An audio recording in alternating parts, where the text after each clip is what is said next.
Hi అండి. అందరికీ నమస్కారం. Welcome to my channel. ఈ వీడియోలో ఏపీ ప్రభుత్వ ఉద్యోగులకు మరియు పెన్షనర్లకు పెండింగ్ బిల్లులు జమ అయ్యే తాజా సమాచారం గురించి తెలుసుకుందాము. సో, వీడియో అయితే ఎక్కడే గాని స్కిప్ చేయకుండా ఎండ్ వరకు చూసేయండి. అప్పుడే ఇన్ఫర్మేషన్ పూర్తిగా అర్థమవుతుంది. అలాగే వీడియో చూస్తున్న ప్రతి ఒక్కరు వీడియోకైతే లైక్ చేయండి ఫ్రెండ్స్. ఈ వీడియోని తోటి ఉద్యోగ పెన్షన్ మిత్రులతో అయితే షేర్ చేయండి. కొత్తగా చూస్తున్న వారు ఇంకా ఎవరైనా మన ఛానల్‌ని సబ్స్క్రైబ్ చేసుకున్నట్లయితే వెంటనే మన ఛానల్‌ని సబ్స్క్రైబ్ చేసుకోండి. దీని ద్వారా నేను చేసే లేటెస్ట్ వీడియోస్ అన్నీ మీ వరకు రీచ్ అవుతాయి. ఇక ఆలస్యం చేయకుండా వివరాల్లోకైతే వెళ్ళిపోదాము. ఫ్రెండ్స్ విషయానికి వచ్చినట్లయితే ఆర్థిక బకాయిల చెల్లింపులపై చర్చ. ఆంధ్రప్రదేశ్ రాష్ట్ర ప్రభుత్వ ఉద్యోగులు, ఉపాధ్యాయులు మరియు పెన్షనర్ల ఏళ్ల నాటి నిరీక్షణకు తెరపడే సూచనలు కనిపించడం లేదు. పేరుకుపోయిన ఆర్థిక బకాయిలు, కొత్తగా అమల్లో కావాల్సినటువంటి 12వ పీఆర్సీ, మధ్యంతర భృతి వంటి కీలక అంశాలపై ప్రభుత్వం నుండి స్పష్టమైన హామీ కానీ, కార్యాచరణ కానీ కొదవడంతో ఉద్యోగ వర్గాల్లో తీవ్ర అసంతృప్తి, ఆగ్రహం వ్యక్తమవుతోంది. ఈ నేపథ్యంలోనే త్వరలో జరగనున్నటువంటి రాష్ట్ర మంత్రివర్గ సమావేశంలోనైనా తమ సమస్యలకు పరిష్కారం లభిస్తుందనైతే వారు ఆశగా ఎదురుచూస్తున్నారు. సో, మనకు రీసెంట్‌గా గత 3 రోజుల కిందట క్యాబినెట్ భేటీ అయితే జరిగింది. కానీ అందులో ఉద్యోగ పెన్షన్‌కి సంబంధించి ఎటువంటి నిర్ణయం అయితే తీసుకోలేదన్నమాట. సో, ప్రభుత్వం ముందున్న అపరిష్కృత డిమాండ్లు, ఉద్యోగుల ప్రధానంగా కొన్ని అంశాలపై ప్రభుత్వం నుంచి తక్షణ స్పందన అయితే కోరుతున్నారు. సో, 12వ వేతన సవరణ సంఘం ఏర్పాటు అందులో ఒకటి. ప్రతి 5 ఏళ్లకోసారి వేతనాలను సవరించాల్సి ఉండగా 12వ పీఆర్సీ ఏర్పాటులో తీవ్ర జాప్యం జరుగుతోంది. తక్షణమే కమిషన్‌ను నియమించి నివేదికను త్వరితగతిన తెప్పించుకొని ఉద్యోగుల డిమాండ్లు ఈ మేరకు అమలు చేయాలనైతే డిమాండ్ చేస్తున్నారు. రెండవది మధ్యంతర భృతి ప్రకటన. పీఆర్సీ ఆలస్యమవుతున్నటువంటి నేపథ్యంలో ఉద్యోగులకు తక్షణ ఆర్థిక ఉపశమనం కలిగించేందుకు మధ్యంతర భృతిని ప్రకటించడమే ఆనవాయితీ.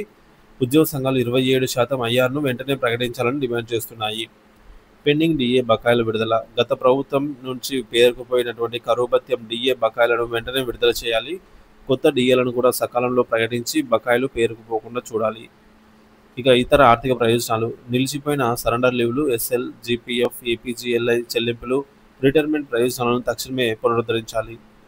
ప్రభుత్వ వైఖరిపై ఉద్యోగ సంఘాల ఆగ్రహం.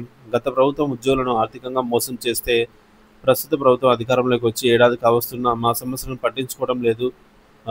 పట్టించుకోకపోవడం దారుణం అని ఏపీఎఫ్ రాష్ట్ర అకాడమిక్ కౌన్సిలర్ జేసీ రాజు తీవ్ర అసంతృప్తి వ్యక్తం చేశారు.